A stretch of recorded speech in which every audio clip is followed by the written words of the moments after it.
I'm Mark Small. I'm Paul Ogden. This is a beautiful, well, it's starting to cloud over, October day. I think it may rain, Mark. No, it's not supposed to rain until tomorrow. That's the forecast. Okay. But who knows what the forecast holds. I mean, I don't put a lot of trust in that. Our guest. So you don't know what it's going to do in the next 24 hours, but you feel comfortable predicting what it'll do in the next 100 years, temperature-wise? Oh my gosh, we're getting into global warming. See, and Jeff has a little bit of laryngitis today, and what I'm trying to do is get him to talk enough that, like Strasburg's arm for the Nationals, they have to bench him for a while, so we don't have to listen to it. But Jeff, what's your contact information for your law office here in Indianapolis? I got jrcoxlawllc.com. And you blog, is that correct? Yep, at no boxes allowed, put dashes in between them, .blogspot.com. And that would also be where somebody would access information about the book you wrote that's coming out next summer. Mm-hmm. Okay, so I'm getting you to talk. Talk about what's the name of the book, Mark? Rising Sun. I'm still in a cold pill-induced stupor here. Rising Sun, Falling Skies, the disastrous Java Sea campaign of World War II. It'll be coming out next summer. And let's not forget the Ohio State marching band here, of which I'm an alum. They had the greatest band halftime show ever last Saturday. Indiana tonight at 8 o'clock, and I hear that Indiana's allowed to use an extra player tonight to sort of even things out. No, that won't help. That won't help. But also Memorial Stadium, I think, sells out for the Ohio State games. Because people from Ohio State find it easier to get tickets at Bloomington than they do in Columbus.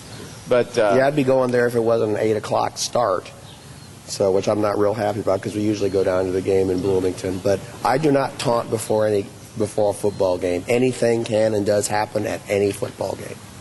Not an IU football game against Ohio State. But anything can happen at a debate, too, Mark. That's true. Now, the other night, we're going to talk about the vice president. It's not really the vice presidential debate. Debate between candidates for vice president of the United States. Vice President Joe Biden. Okay, there Jeff got his nonverbal in. And United States Representative Paul Ryan from Wisconsin. The tenor of the debate from the beginning was very aggressive by Joe Biden, as Tina Fey called him. I mean, Sarah Palin. Joe Biden, he was pretty aggressive throughout the entire Well, day. he's Irish, I think, so it makes sense. Biden. Ah, that explains it. Yeah. But he was aggressive. I mean, I think he tried to. And normally, I want to say lieutenant governor, your vice presidential candidate kind of picks up the slack. Can be more of an attack dog than the presidential candidates can be. Yeah, and I think Biden did a good job in that respect. And Biden is clearly more comfortable talking about foreign policy. There's no doubt about that. Why? He's on the Senate Foreign Relations Committee. He stinks at it. He's been wrong about every major foreign policy deal for the last 30 years. But he's comfortable about talking including Libya, which he basically flat out lied during the debate, and he had to be he was called out on it by the media for once about how they didn't know that the Libyan consulate or whatever it was, because now they're saying it wasn't a consulate, it was a satellite consulate or something in Benghazi, that they wanted more security. He said that he didn't know about it, which was sort of ridiculous. And so the White House, this is becoming a big fight for the White House. They're trying to throw the State Department and Secretary of State Hillary Clinton under the bus for the murder of Ambassador Chris Stevens and the three others in Benghazi. And Hillary saying, no, this is on you guys. So, actually, I think there was some comment, too, in the debate, and there has been in the press, how there were cuts in the budget for security on embassies by the Republican Congress. So I think that there were allegations, really, that the blame for overall lack of security, if there's been a lessening of security, hasn't been so much because of the State Department or anything in the executive branch, but because of funding decisions made by the House of Representatives. How much security does Valerie Jarrett, Obama's chief advisor, get? She's got 6 Secret Service agents. Okay, and yet that's more than they had in Benghazi. So that's not on the Republican Congress. Well, wait a minute. Saying that money was allocated to one place and not another when the Congress cut off the funding for the embassy's security. And it was the State Department that denied the extra security for Benghazi. For security. Yeah, they did. They Yeah, did, and they were good. denied. Well, okay, so let's go back to the debate. How's your voice doing? Okay. Did I ever let you know that I like the Joker? We're not talking the Heath Ledger version. We're talking Jack Nicholson. See, and that's a Biden problem. He tends to smile, and it was a split screen the entire time, wasn't it? Yes, it was. He smiles Yes, at sort it of was. inappropriate times sometimes. Talking about the assassination, he's over there smiling. It's Iranian nuclear weapons. Yes. Well, Isn't that funny? I thought just a character trait. See, I thought also, though, that if that was, and I blogged on it this morning, which I'm confident you didn't read, Paul, Yeah.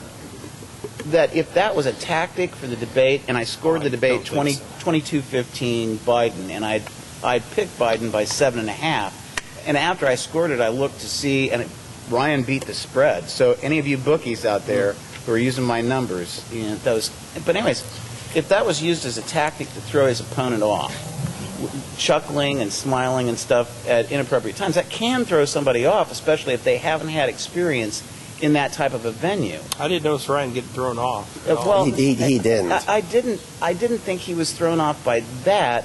I thought he was thrown off by a couple of different things. One is his platform, his and his running mate's platform. And second, I think that the questions that were placed to him were matters that were above his pay grade.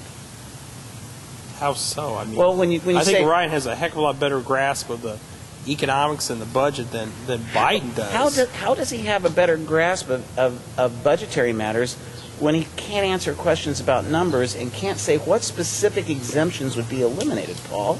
Well, he's running on the Romney-Ryan ticket. He's not running on the Ryan-Romney ticket. Yeah, but Romney won't answer those questions either. But he's also not in the White House right now. Okay. He can't. I mean, there are certain things he won't necessarily know before he gets into the White House.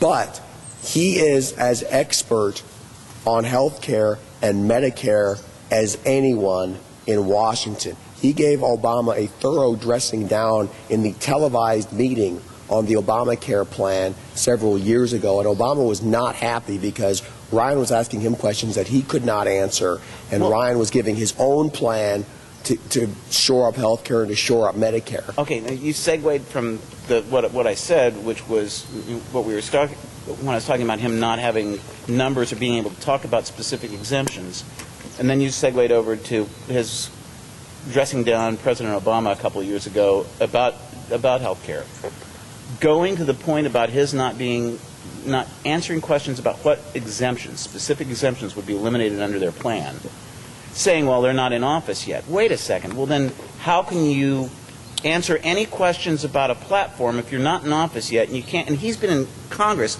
not just Congress, the House of Representatives, which is responsible for budgetary matters according to the Constitution, and would presumably know one or two exemptions. Well, he put forth a very detailed plan. That's not but his it's anymore. not his plan. Okay. Yeah. Then he's running on this platform. He ought to his answer plan. at least one But exemption. didn't Nancy he said more- Pelosi say that you have to pass the plan to know what's in it?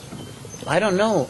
She said that. I think he did So- mention mortgage exemptions. for Okay, so they're high- wanting- Well, no, Biden for said high- that.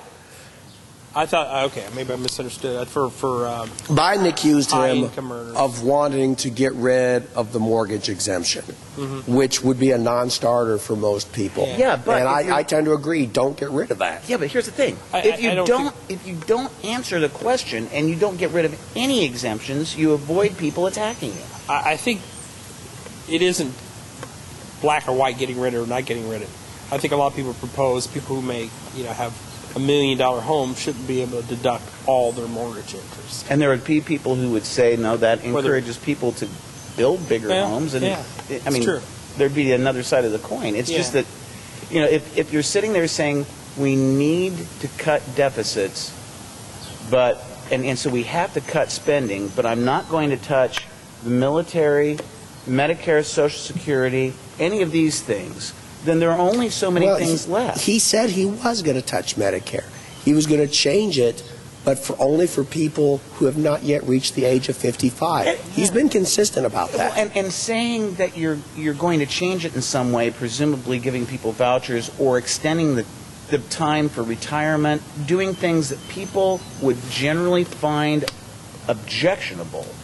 If somebody's 54 and they're going to change Social Security, and all their life, up to age 54, they've been working, and all of a sudden they're being told, well, instead of being able to retire 11 years from now, we're going to make it like 14. That's kind of like pulling the carrot a little bit further. They're going to phase that in. They're not just going to do it overnight. Okay, so then... But the trouble is life expectancies are much longer than they were when Social Security was initially developed. The accusation is that Romney and Ryan are going to end Medicare as we know it.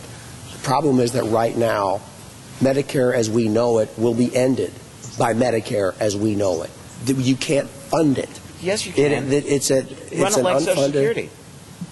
Social Security isn't funded right now. Right now, it's got IOUs from the federal government. That's what it is. It's built into the system.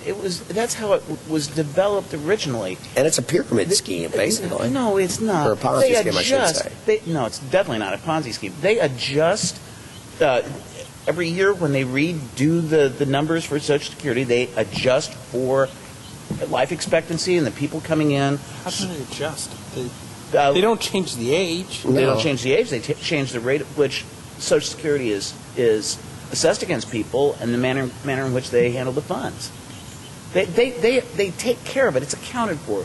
It's not. You've going never heard of bankrupt. Social Security running out of money after a period of time. It's we don't already have in the enough red. people supporting it. I mean, yeah, it is running in the red right now. Well, we can check that out, but I think that Social Security is fairly well founded, and that we don't have to worry about it going broke or going belly up. And I know one thing for sure is that Medicare, not Medicaid, but Medicare, runs as a health care system a hell of a lot better than private insurance does. Well, in fairness, and I disagree with you on Social Security, but in fairness, the demographic challenge for Social Security right now and Medicare is basically a one-time deal because of the baby boomers. It's like a snake trying to swallow a bear. And so the snakes have to, expand its system and pass the whole bear through. And it's going to be huge and bloated until it, spits the bear out the other side.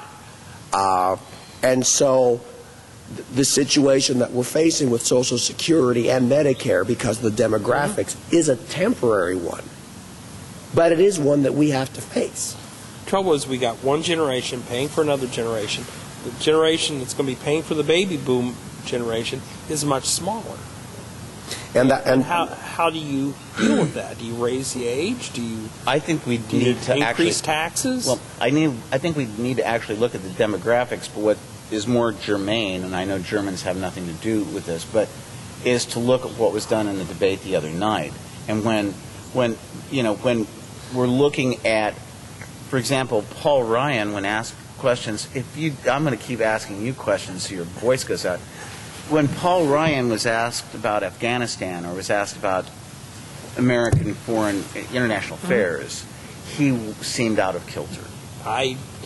He said really. You cannot establish an absolute certain deadline to withdraw from Afghanistan because they'll simply wait you out. And that's exactly correct. Well, actually, exactly what they're doing. That's what Afghanistan's always done. We're at the end of this segment. We'll be right back. Are